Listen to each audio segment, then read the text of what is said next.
on reprend notre cours de sécurité applicative. Attendez pas que l'enregistrement commence.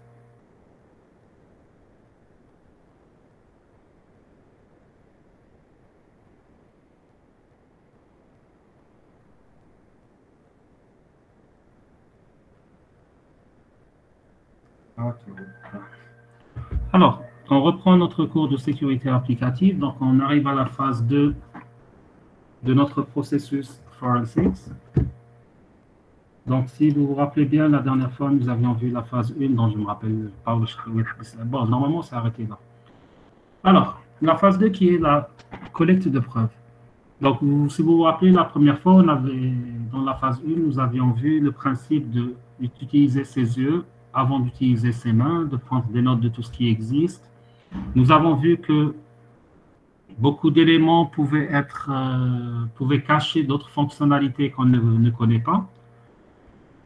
Donc maintenant, on est arrivé vraiment à la phase où on va procéder à l'acquisition. Donc, comment collecter et préserver nos preuves.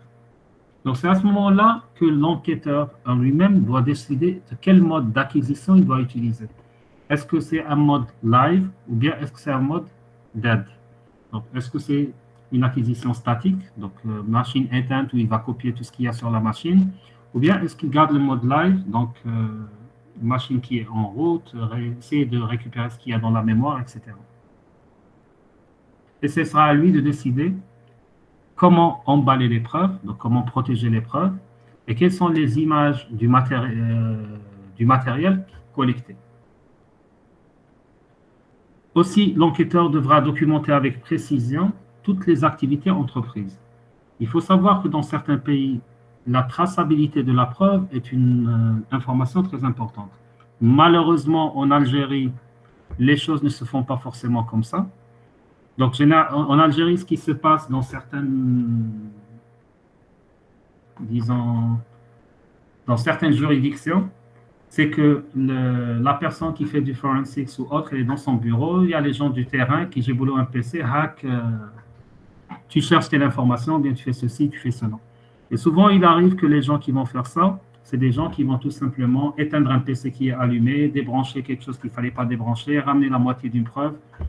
Donc, on n'a pas encore atteint la maturité suffisante pour faire ce qu'on appelle la préservation et la traçabilité de la preuve numérique. Je dis bien, certains services le font, d'autres ne le font pas. Donc, si vous voulez, de manière générale et homogène, les choses ne sont pas encore normalisées en Algérie. Alors, si on arrive à voir un peu tout ce qui se fait en live acquisition, donc là, l'enquêteur, on est dans quelle possibilité? On est dans le cas où l'enquêteur ne sait pas ce que l'attaquant a fait durant la phase de compromission. Donc là, qu'est-ce qu'il va faire? Il va essayer d'utiliser un ensemble d'outils fiables à partir d'un live CD, notamment ça peut être du Knoppix standard, du Helix ou autre. Pour essayer de faire une acquisition live, il va utiliser des scripts automatisables qui contiennent plusieurs processus pour exécuter une série d'outils et préserver l'output. Rappelez-vous ce qu'on avait dit, c'est que la preuve ne doit en aucun cas être altérée.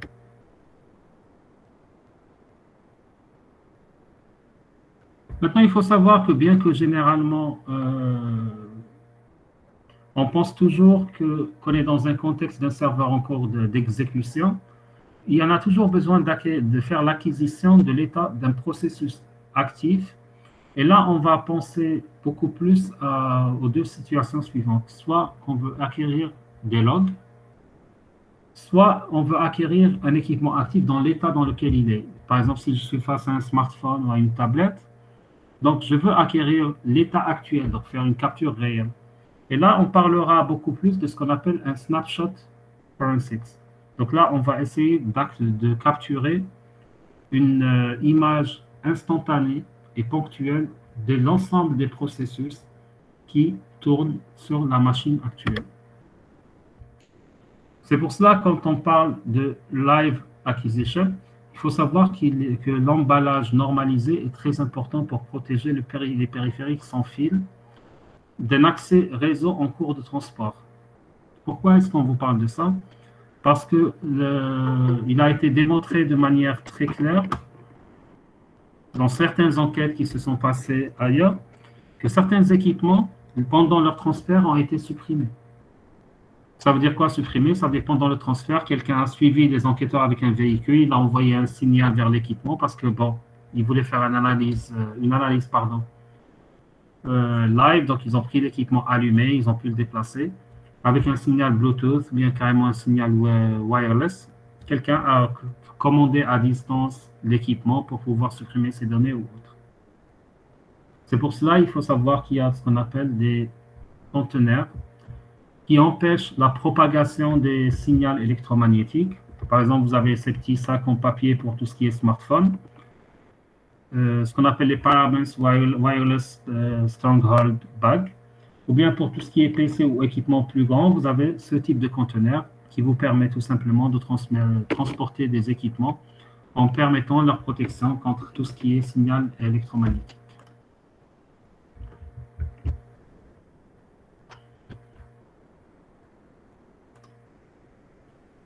Maintenant, il y a un deuxième cas de figure, on parlera d'acquisition statique. Imaginons que l'ordinateur, dans ce cas de figure, il est déjà éteint. Et dans ce cas de figure, on peut carrément retirer le disque pour faire un clonage de ce disque. Et là, on parlera tout simplement d'une acquisition statique de l'information. C'est une acquisition qui est durable. Maintenant, il faut savoir que bien qu'il y a des processus et des procédures statiques qui ont été développés pour les disques informatiques, on peut aussi les appliquer sur tout ce qui est clé USB, carte mémoire, lecteur MP3, etc. Donc là, l'acquisition statique peut être faite sur tout support pouvant contenir de l'information. Il faut savoir que quand on fait une acquisition statique, c'est une acquisition qu'on fait à bas niveau, comme je vous l'ai expliqué dans les cours précédents. Donc, elle va inclure non seulement les fichiers et les répertoires actifs, mais aussi tout ce qui est fichiers supprimés, voire même les fragments de fichiers qui se trouvent sur le disque dur. Vous vous rappelez, lors du dernier TP, je vous ai même expliqué le principe, comment est-ce qu'on peut récupérer des fichiers qui ont été supprimés, comme quoi le positionnement de la tête de lecture, etc. Donc tout ça, je pense qu'on en a parlé lors du dernier TP. Il faut savoir que quand on stocke dans un format numérique, il y a 3 formats principaux pour le stockage des données. Il y a ce qu'on appelle le format RAW, ou bien c'est ce qu'on appelle un format, c'est un format en quelque sorte libre. Il y a les formats propriétaires et il y a le format AFF, pour dire Advanced Forensics Format. Alors, lors des premiers cours, certains d'entre vous m'ont posé la question suivante. Monsieur, s'il existe des distributions destinées aux forensics, pourquoi est-ce qu'on va utiliser nos propres distributions? Là, je vous avais dit, voilà, parce qu'avec notre propre distribution, on peut avoir des formats libres, etc., entre autres. Et je vous ai dit qu'avec les distributions personnalisables, ou bien plutôt les distributions propriétaires, vous allez utiliser certains formats propriétaires pour certaines opérations. Et en même temps, vous allez bénéficier d'un certain support de la part du propriétaire de ces distributions. Donc là, on va essayer de voir ces différentes distributions, ces différents formats en détail, pour voir quels sont les avantages des uns par rapport aux autres. Alors, si on commence par le premier format, qui est le format RAW, donc c'est un format qui va vous permettre déjà d'écrire les données de flux binaires dans des fichiers. Donc, l'avantage, c'est que c'est un transfert qui est rapide. Malheureusement, c'est un transfert qui va ignorer les erreurs de lecture de données mineures sur le lecteur source. Donc, en d'autres termes, même s'il y a des erreurs de lecture, l'acquisition va se poursuivre. Il va remplir les secteurs manquants avec des zéros dans l'image et il va faire un hash par parité. Ça veut dire que vous allez avoir déjà une garantie de non-modification. Il faut savoir que la plupart des outils forensics peuvent lire le format RAW. Le seul inconvénient que vous avez, c'est que vous allez nécessiter autant d'espace dans le support de destination que la capacité du support d'origine. Donc, si vous allez copier un disque dur de 60 Tera, il va vous falloir 60 Tera. Le format propriétaire. Alors, il faut savoir que dans le format propriétaire, vous allez avoir des fonctionnalités offertes qui sont supplémentaires. Donc, en dehors de tout ce qu'on avait vu précédemment, donc il contient une option pour compresser ou ne pas compresser les fichiers images. Il peut diviser une image en plusieurs petits fichiers segmentés. Donc, ça veut dire si moi, par exemple, j'ai 3 supports de petite taille, il me permettra de diviser mon image sur les 3 supports. Il peut intégrer des métadonnées dans les fichiers images pour rajouter des descripteurs ou toute information utile. Par contre, si j'utilise un format propriétaire, je ne suis dans l'incapacité de partager une image entre différents outils. Je suis limité aux outils utilisés par le propriétaire de ce format. Et bien sûr, il y a une limitation de la taille des fichiers pour chaque volume segmenté en fonction du format propriétaire que je vais utiliser. Maintenant, le dernier format qui est le AFF, ce qu'on appelle Advanced Forensic Format. Alors, c'est un format qui a été créé déjà par le docteur Simon L. Garfinkel. Donc, lui, il travaillait dans Basis Technology Corporation. Donc, lui, qu'est-ce qu'il a fait? Il a tout simplement essayé de contourner la problématique qui se trouvait au niveau du hub et qu'on ne pouvait pas avoir au niveau, qui était plutôt fourni par les formats propriétaires et qu'on ne pouvait pas avoir avec les formats RAW. Donc, lui, il a développé ce format qui permet déjà de fournir des fichiers compressés ou non. Il n'y a aucune restriction sur les tailles pour les fichiers disques à image. Donc, quand je copie d'un disque vers une image, je suis illimité dans la taille, contrairement à ce qui était avant avec les formats propriétaires. Il me permettra de réserver de l'espace dans un fichier image ou les fichiers segmentés pour les métadonnées. Donc là, il a réglé un peu la problématique à l'erreur. Il est open source pour plusieurs plateformes et OS, donc il ne l'a pas limité à un OS donné ou bien à une plateforme donnée. Et ce format permet de faire ce qu'on appelle un contrôle de cohérence pour l'auto-authentification. Ça veut dire que plus tard, je peux vérifier si les données ont été altérées ou non, qui a fait la copie, etc.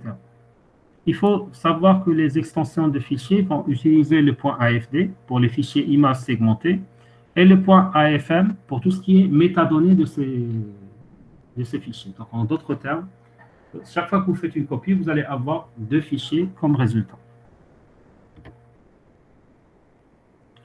Maintenant, la question qui se pose, quelle est la meilleure méthode d'acquisition? Il faut savoir que, maintenant on a vu les formats, on va voir les méthodes. Il existe 4 méthodes d'acquisition. Alors, il y a ce qu'on appelle le bitstream disk to image file. Il y a le bitstream disk to disk. Il y a le logical disk to disk or disk to disk data. Et il y a ce qu'on appelle le sparse data copy of a file or a folder. Alors, on va essayer déjà de voir ce que signifient ces noms pour par la suite essayer de comprendre laquelle est la plus utilisable. Donc, si on commence par la première technologie qui est le bitstream disk to image file, donc c'est la méthode la plus utilisée. Donc, on peut faire plus d'une seule copie, donc on peut faire plusieurs copies. Donc, les copies, c'est quoi? C'est des réplications bit à bit du lecteur d'origine. Donc, carrément, on est vraiment au plus bas niveau. Donc là, vous avez plusieurs outils qui l'utilisent. Vous avez ProDiscover, Incase. Incase, je pense qu'on l'a déjà vu en TP, si ma mémoire est bonne. Je ne sais pas si c'est avec vous ou là ailleurs. Enfin, FTK, Smart, Sleuthkit, Xway, iLook, DoubleChi, etc. Nous avons aussi d'autres moyens de faire les choses. Nous avons ce qu'on appelle la deuxième approche, c'est le bitstream disk to disk. Donc là, il faut savoir que dans certains cas, la copie disque vers image n'est pas possible. Donc là, on doit tenir. Pourquoi est-ce qu'elle n'est pas possible? Parce que tout simplement, on a besoin de tenir en compte ce qu'on appelle la configuration de la géométrie du disque. Dans ce cas de figure, on va utiliser cette approche. Alors, la géométrie du disque, bon, je n'ai pas envie de rentrer maintenant dans les détails parce que de vous expliquer ça parce que c'est quelque chose qu'on verra par la suite. Mais pour résumer, la géométrie du disque, c'est le calcul du nombre de secteurs, du nombre de pistes, du nombre de têtes, etc. C'est en quelque sorte les caractéristiques physiques du disque dur. Donc là, cette méthode est prise en charge par d'autres outils, par exemple par la commande DD, snap copy, save back, in case aussi. La troisième approche, c'est ce qu'on appelle l'acquisition logique ou bien sparse acquisition. Alors là, c'est une technique qu'on va utiliser quand le temps nous est limité, donc on peut faire une copie rapide. C'est une acquisition logique, donc elle ne capture que des fichiers spécifiques ayant un intérêt particulier pour l'affaire en question. Donc vous n'allez pas tout copier, donc vous allez cibler ce que vous allez copier. C'est une acquisition parcimonieuse, donc qui va récupérer aussi les fragments de données non alloués. Donc on peut récupérer carrément tout l'espace libre du disque. Parce que c'est des fragments de données qui restent sur le disque, on peut le faire. Et généralement, c'est une approche qu'on va utiliser pour les disques de grande capacité et les serveurs RAID.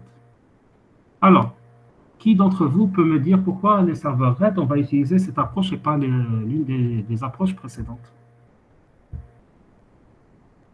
Alors, je poserai la question à Monsieur Chelouche, s'il est toujours parmi nous. Monsieur Chelouche, vous êtes là?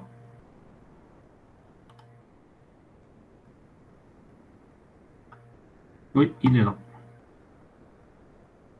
Alors, vous pouvez répondre par écrit, s'il vous plaît. À votre avis, pourquoi cette méthode est la plus recommandée pour les serveurs RAID?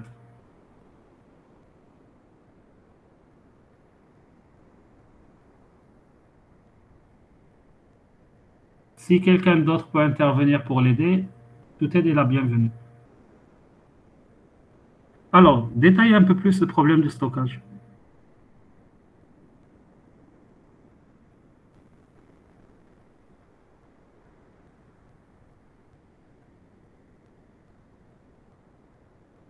Effectivement, le problème qui va se poser, c'est un problème de taille.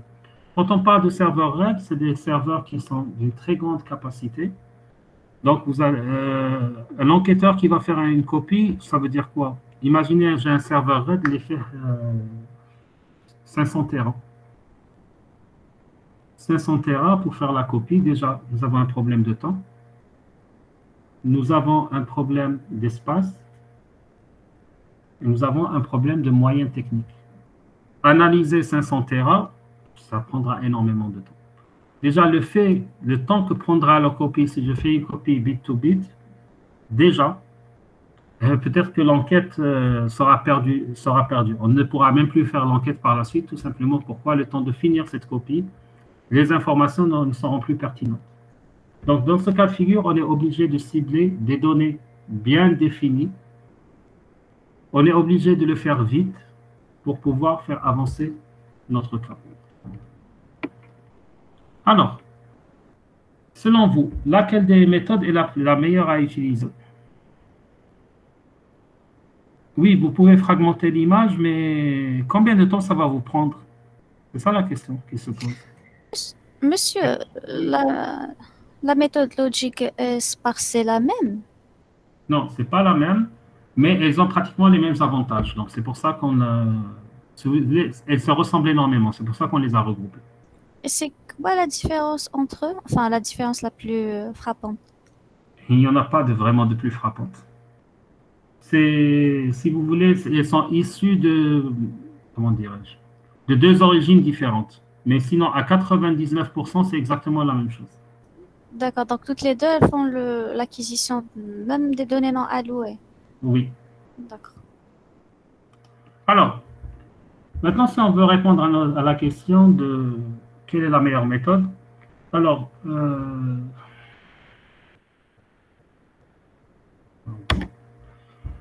faut savoir que il n'existe pas de meilleure méthode ou de worst method. Pour la simple raison que lorsqu'on réalise une copie, on doit tenir compte de certains paramètres. C'est les paramètres du cas dans lequel on est qui va nous permettre tout simplement de choisir la meilleure approche correspondant au cas.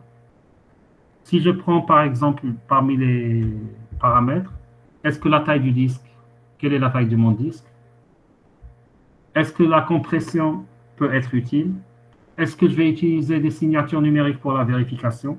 Est-ce que je peux conserver le disque ou je ne peux pas le conserver? Donc tout ça, c'est des questions qu'on doit se poser lorsque tout simplement on veut choisir la méthode de copie. Alors, rappelez-vous ce qu'on avait dit tout à l'heure. On avait dit que la preuve physique n'est jamais altérée, n'est jamais touchée. Donc, on doit cloner le disque de preuve. Cloner le disque de preuve, ça veut dire quoi? Ça veut dire qu'on va essayer de capturer son image dès que possible. Donc, avant de créer l'image d'une partie du disque, l'original et sa description, donc fournisseur, le modèle, le numéro de série, etc., vont être documentés sous forme écrite et photographique. Ça, c'est la première des choses. Maintenant, le processus de clonage, qu'est-ce qu'il va contenir? D'abord, on doit calculer et on enregistre un hash cryptographique du média suspect. Pourquoi est-ce qu'on va faire son hash? Pour comparer le hash dialogue avec le hash à les copies sur lesquelles on a travaillé pour prouver qu'on n'a pas altéré la preuve, qu'on ne l'a pas modifiée. Ensuite, on fait une image bitstream du média suspecté. On calcule et on enregistre le hash de la cible. On compare les deux hashes. Ensuite, on emballe le média cible pour le transport. C'est aussi simple que ça.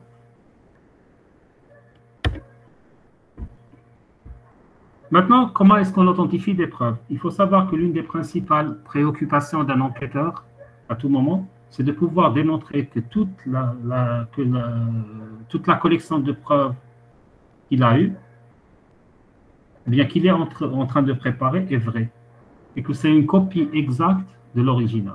L'une des techniques les plus connues, c'est tout simplement d'utiliser le hash cryptographique.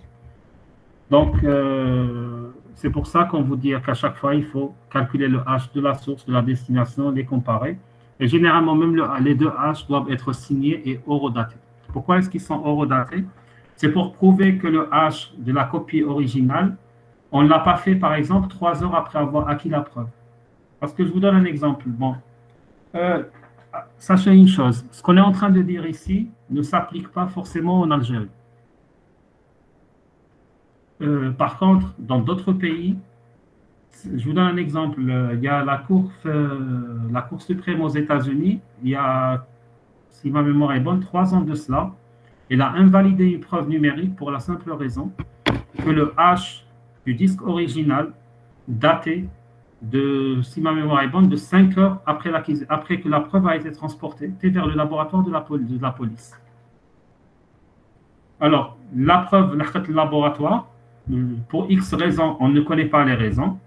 Les experts forensics du laboratoire de police ont généré le hash 5 heures après. Donc, l'avocat de la défense, tout simplement, 5 heures après, ça veut dire qu'ils ont modifié le disque, ils ont falsifié, le hash. Mais monsieur, le hash pour un média, ça prend combien de temps? Parce que c'est pas juste un hash comme on en a l'habitude, je veux dire. Oui, ce n'est pas un hash comme on a l'habitude de le faire, mais ce n'était pas censé prendre 5 heures. Pourquoi? Parce que tout simplement, le temps qui a été calculé par les experts, c'était de dire que le hash aurait pu être fait 2 heures après. 2 heures après, l'horodatage datait de 5 heures après l'arrivée. Sincèrement, je n'ai pas plus de détails par rapport à la taille du média ou autre, mais moi, ce qui m'avait intéressé dans le dossier, c'était de savoir que la Cour suprême avait invalidé la preuve. Bon, ça a été invalidé par plusieurs cours, la Cour suprême, parce que le procureur ne voulait pas lâcher à l'époque. Oui, la Cour suprême a dit qu'après l'avis de plusieurs experts, que 5 heures était considéré comme un temps excessivement long, pas excessivement lent, pour générer avec le hash. Ouais. Et qu'ils avaient jugé que le temps était largement suffisant pour le faire en 2 heures de temps. Donc, s'il y a eu un écart de 3 heures, c'est que forcément, il y a eu une malversation, une manipulation, il y a une modification de la preuve. D'accord? Oui, ouais. Voilà.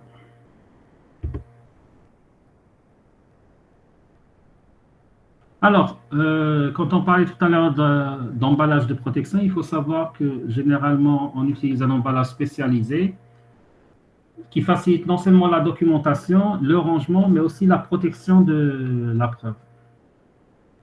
Et bien sûr, chaque emballage doit avoir un sceau qui permet qui est difficile à enlever sans qu'il soit cassé pour permettre de prouver que l'emballage n'a pas été ouvert en cours de transport ou bien n'a pas été ouvert après avoir été stocké.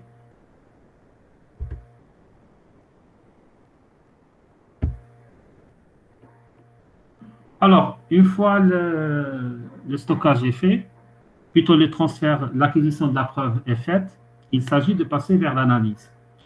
Est-ce que vous pensez que l'analyse de la preuve est quelque chose de facile ou de compliqué?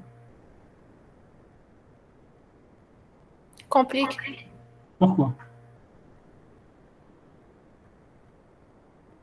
Il faut toujours veiller à ne rien changer. Oui, mais bon, là, vous travaillez sur une copie. Même si vous changez, vous pouvez refaire avoir une autre copie. Donc,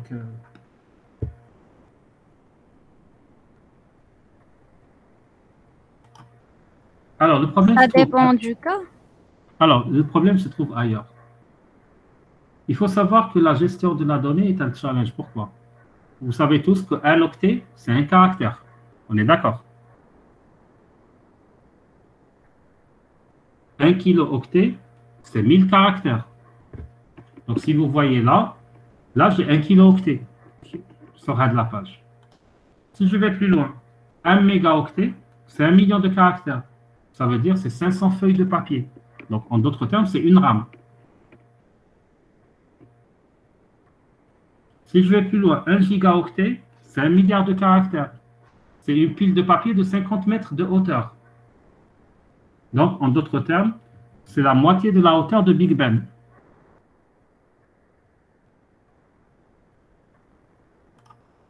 Si je vais encore plus loin, 400 gigas, c'est environ une pile de 20 km de papier. En d'autres termes, c'est la moitié de la hauteur du mont Everest. Alors, si nous utilisons l'un des disques durs disponibles dans le commerce, par exemple un disque de 2 téraoctets, donc c'est 2 trillions de caractères, donc c'est 2 millions de paquets de papier A4 qui atteindront la ville de München jusqu'à l'université de jusqu'à l'USTHP. Donc vous allez ranger des RAM A4, l'USTHP, tel Schoenstatt. Donc vous imaginez que vous allez chercher, ça c'est un disque standard, tout simplement d'une taille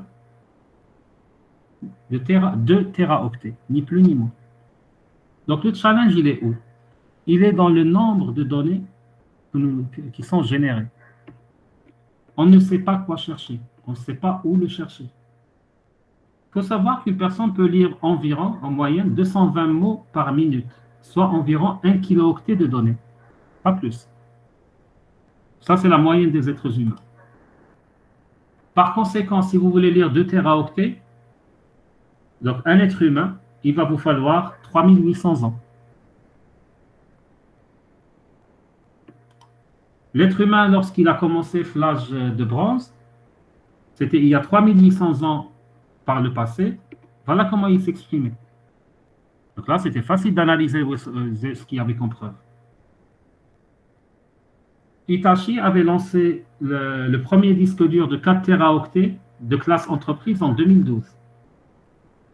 2012, donc 4 téraoctets, ça fait 200 km de papier. Donc 3 disques durs pourraient héberger la totalité de la British Library. C'est la plus grande librairie, la plus grande bibliothèque de la planète. C'est pour ça qu'on vous dit que l'analyse des données est quelque chose de très compliqué. On ne sait pas quoi chercher, on ne sait pas où le chercher. Et on ne sait pas où, si... Ça, c'est dans le cas où tout est en clair. Hein. Alors maintenant, imaginez si c'est chiffré, si c'est encapsulé, si c'est caché dans d'autres données. Alors, la première étape, généralement, consiste à faire quoi? À obtenir les preuves de la zone de stockage et à effectuer une authentification physique.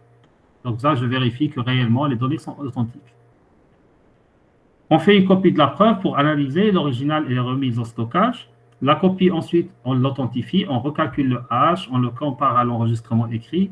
Les images disques doivent être chargées dans l'outil forensique utilisé par l'entreprise que vous avez, bien par votre organisation. Si vous vous rappelez, on a utilisé 2 outils normalement. On a utilisé Autopsy la dernière fois pour vous montrer un exemple d'outil qui est utilisable. Donc, ceci implique généralement un traitement de l'image dans le format utilisé par l'outil. Et on va exécuter aussi un pré-traitement. Donc, on va restaurer des fichiers, on va graver des données, on va essayer de collationner d'autres données. Donc là, on peut faire tous les traitements qu'on veut. Pourquoi? Parce qu'on travaille sur la copie. N'oubliez pas. Alors, pour faire l'analyse de preuve, il faut savoir que deux outils majeurs sont utilisés lors de l'analyse forensique. Il y a l'outil InCase, c'est un logiciel de guidage.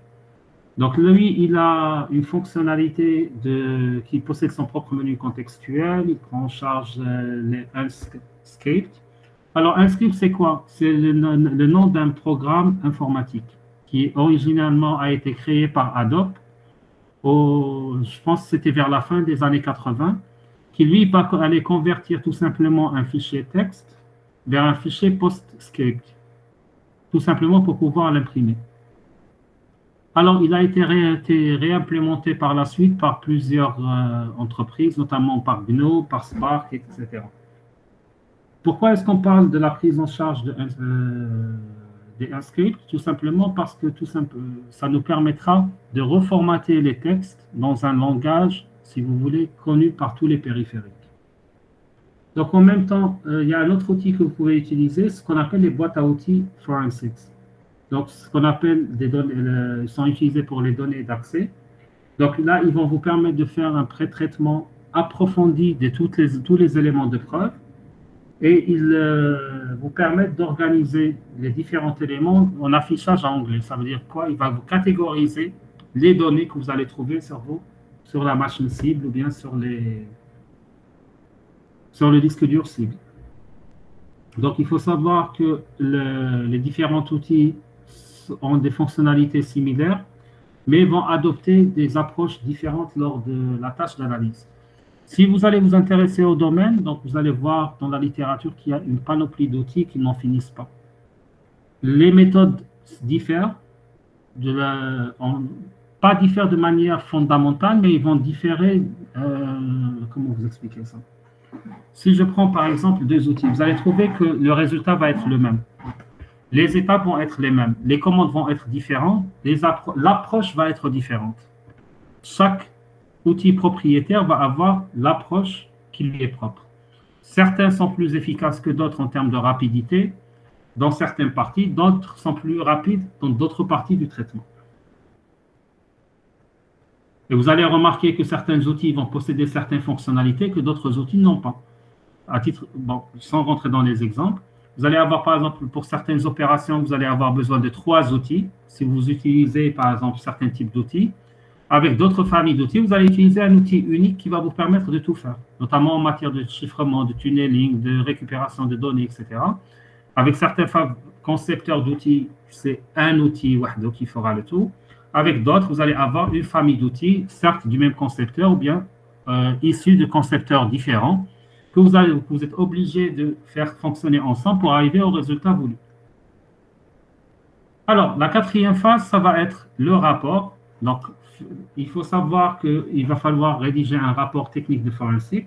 Monsieur, oui. Les outils câbles, ils acceptent le format open source. Oui, le format, il est lu par tout le monde. D'accord. Alors, il faut savoir que lorsqu'on rédige un rapport de forensique, l'objectif TANA déjà quand on fait du forensique, c'est de réaliser un rapport qui est destiné à un certain public.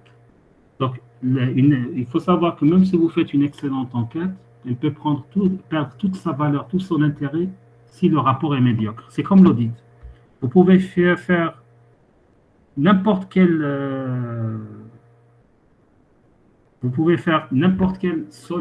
audit, il peut être aussi parfait que vous voulez.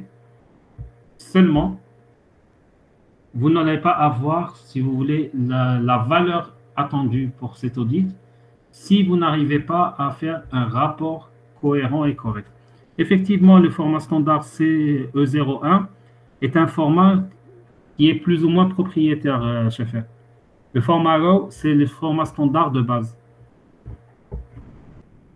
Donc, c'est pour cela qu'on vous dit qu'un rapport désorganisé, un rapport mal rédigé, peut entraver tout un dossier d'enquête qui a été fait sur des années ou voire sur des mois. Il faut savoir qu'une information forensique est une information qui a une valeur limitée. Si elle n'est pas collectée et rapportée sous une forme utilisable et présentée à ceux qui doivent appliquer ces informations. Donc c'est pour cela qu'on vous dit que le principal objectif d'un processus est de documenter les choses d'une manière standardisée. Donc, dans cette documentation, vous devez préciser pourquoi le système a été revu, comment les données ont été revues et quelle est la conclusion de votre enquête. Donc, qu'est-ce qui est arrivé? Donc, c'est pour cela que vous allez avoir un certain nombre d'objectifs à atteindre. Donc, vous devez décrire avec précision les détails de l'incident. Vous devez être assez compréhensible pour vos décideurs. Vous devez être capable de résister à un examen juridique. Vous devez être sans ambiguïté. Pourquoi? Pour ne pas permettre une mauvaise interprétation. Donc, vous devez utiliser des phrases assez courtes et assez claires. Vous devez être facilement référencé. Votre rapport doit contenir toutes les informations nécessaires pour expliquer vos conclusions. Vous devez offrir des conclusions et des opinions et des recommandations valides si nécessaire. Et le rapport doit être créé au temps opportun. Pourquoi est-ce qu'on parle d'un temps opportun? Parce que si les résultats sont nécessaires au bout, par exemple, d'une semaine, peut-être le rapporter qu'au bout de 3 semaines, les informations auront perdu toute leur valeur. Alors, les étapes de préparation d'un rapport, c'est quoi? D'abord, vous devez d'abord collecter vos données. Ensuite, vous devez analyser les résultats, les présenter et organiser votre rapport, rédiger un draft, réviser le draft pour finalement aboutir vers un rapport final. Est-ce que vous avez des questions jusqu'à maintenant?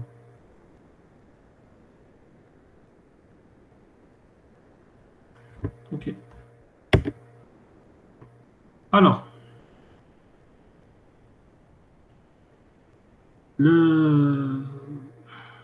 avant d'arriver à l'acquisition et la duplication des données. Je voulais vous parler de quelque chose.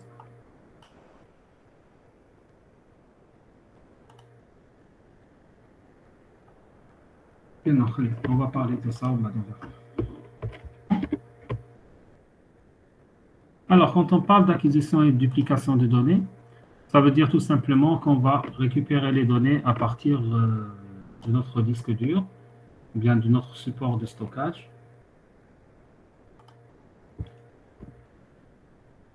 Ça veut dire qu'on va créer une copie de notre fichier image de preuve.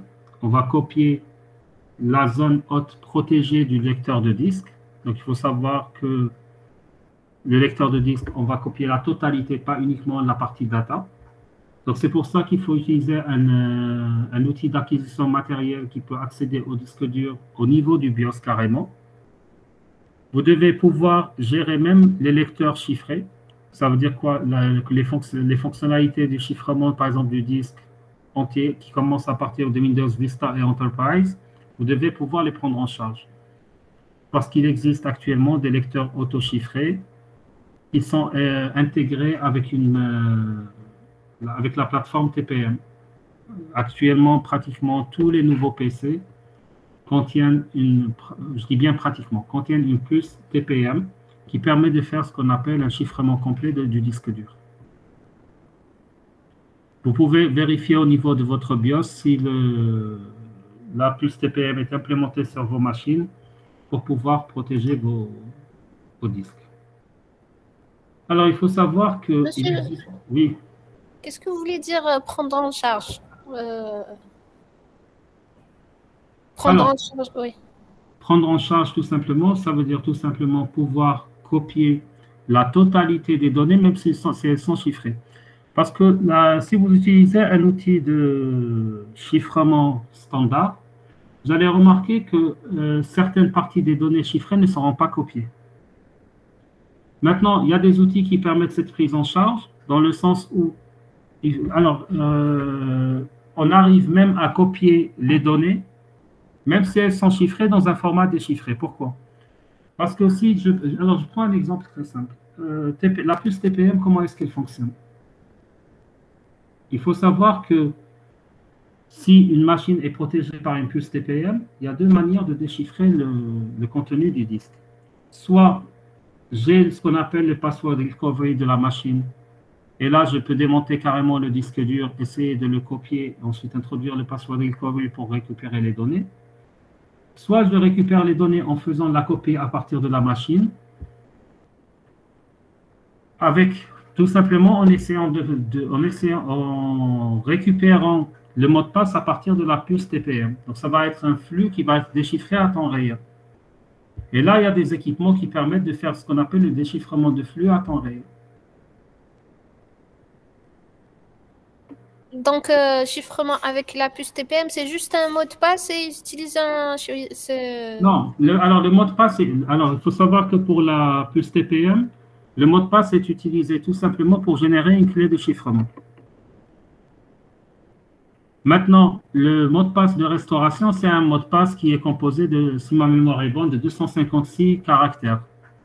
Alors, en d'autres termes, c'est tout simplement une clé, une clé qui va vous permettre de déchiffrer la clé qui a été utilisée pour chiffrer le disque dur. D'accord. Soit on le déchiffre en le copiant, soit on le copie d'abord, après on voit comment on le déchiffre. Voilà.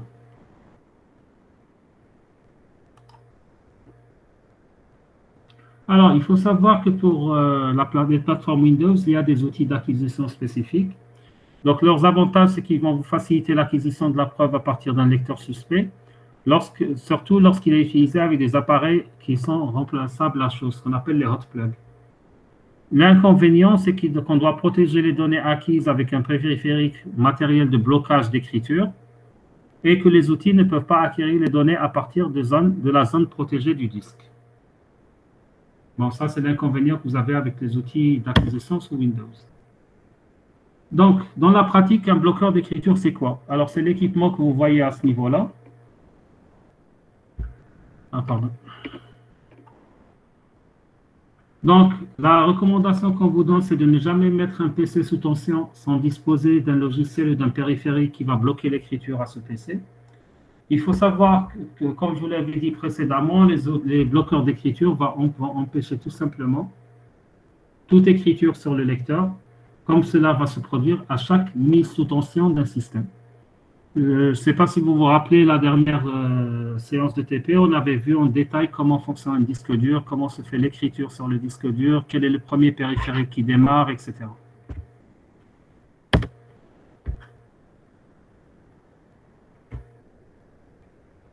Alors, il faut savoir qu'il y a ce qu'on appelle, pour la protection d'écriture de Windows XP avec des périphériques USB.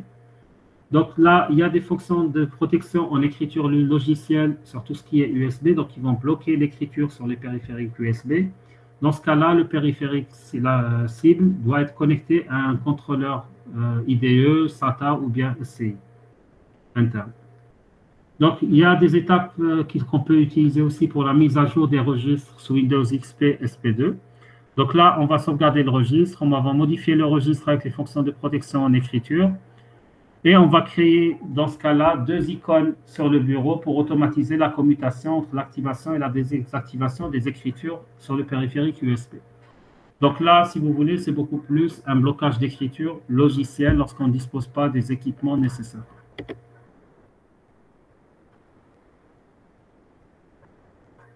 Maintenant, il y a une autre façon de faire les choses, c'est de faire l'acquisition avec un boot CD Linux. Donc là, qu'est-ce qu'il fasse? Linux peut accéder au lecteur qui n'est pas monté. Donc et là, il va y avoir un accès RAW, donc ce qu'on appelle un accès brut vers le système de fichiers. Le système d'exploitation Windows et Linux, les plus récents, vont monter et accéder automatiquement au lecteur. Donc là, sous Linux, on peut désactiver le montage du lecteur. Donc là, il faut savoir que récemment, la plupart des distributions de Forensics le font automatiquement. Donc, ils désactivent le montage de tous les lecteurs.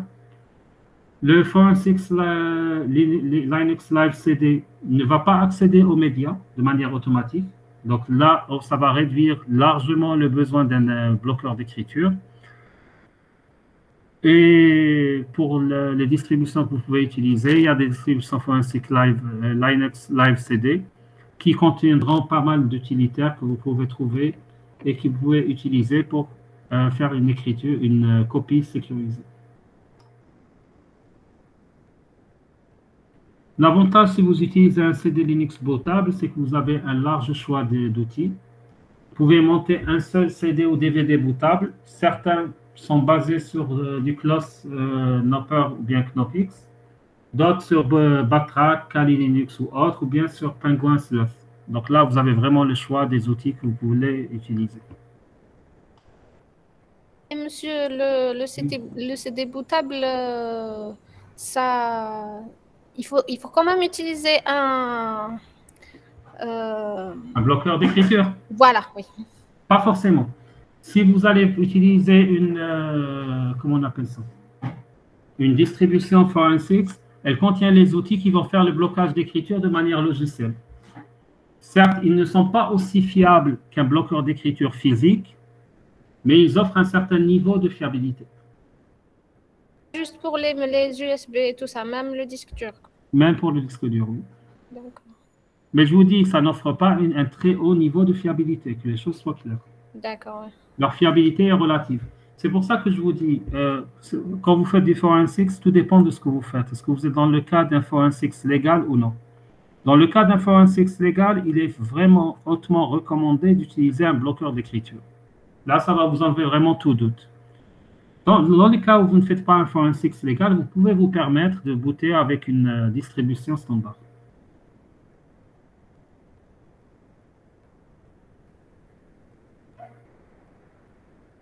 Bon, je pense qu'on va arrêter là pour le moment. Le reste, on le verra la prochaine fois. Pour le TP de l'approche de mercredi, la sécurité applicative, demain, aujourd'hui ou demain au plus tard, je vais vous mettre... alors, je suis en train de rédiger ça pour vous maintenant. J'étais en train de le rédiger avant le cours. Attendez, je vous affiche ça. Voilà.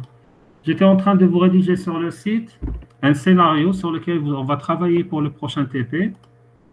Bon, je ne suis pas sûr si je vais garder un scénario ou là. Ça dépendra du temps